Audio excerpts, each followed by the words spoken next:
Have you ever seen a game catch fire before the ball even started rolling? Then leave a like now, because this controversy in the Emirates caused quite a stir. The stadium was still filling up, the stands vibrated with anticipation, players stretched distractedly when suddenly the atmosphere completely changed.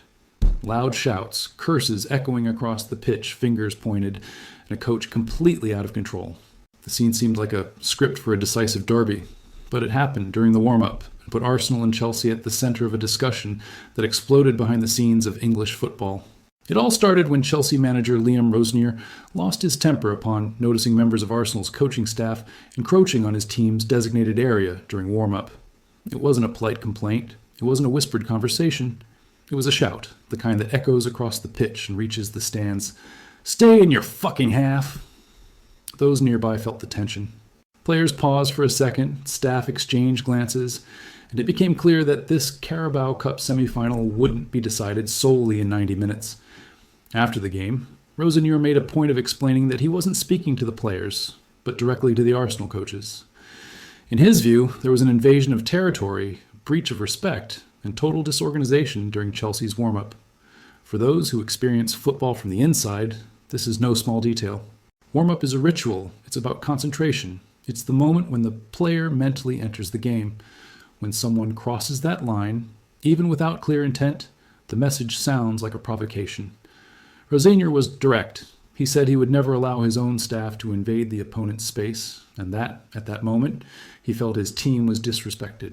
And this is where the controversy really heats up. Some say it's nonsense, that in big games everyone occupies more space, that goalkeepers need to practice long shots and end up going over the limit. But there are also those who argue that an unwritten rule is a rule nonetheless.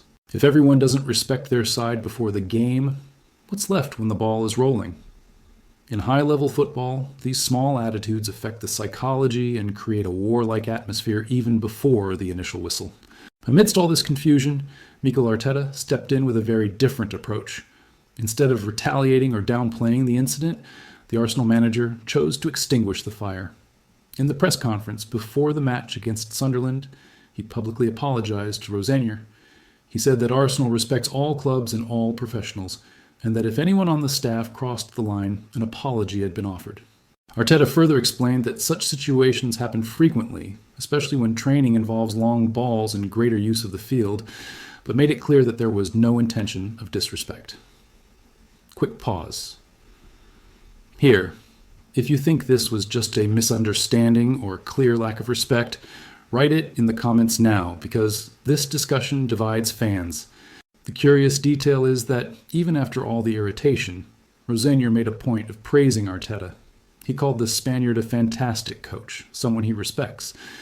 In other words, the problem was never personal, it was circumstantial.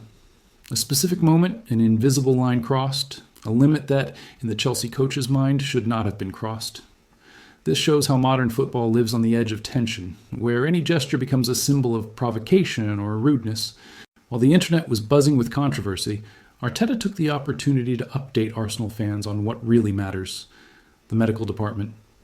And then the news completely changes the mood. Martin Odegaard is very close to returning. The captain, the midfield brain, the player who controls the team's rhythm as if he had a map of the field in his head, is making good progress in his recovery. Jurriën Timber is also close to returning, bringing hope for more defensive solidity and intensity on the flanks. Regarding Bukayo Saka, Arteta was cautious. He said the striker should be available soon, but that he doesn't yet know if he'll play this weekend. No rush, no unnecessary risk. Saka is a key player, and forcing things now could be costly later. This caution shows that, despite the controversies, Arsenal remains focused on what really matters: titles and consistency throughout the season.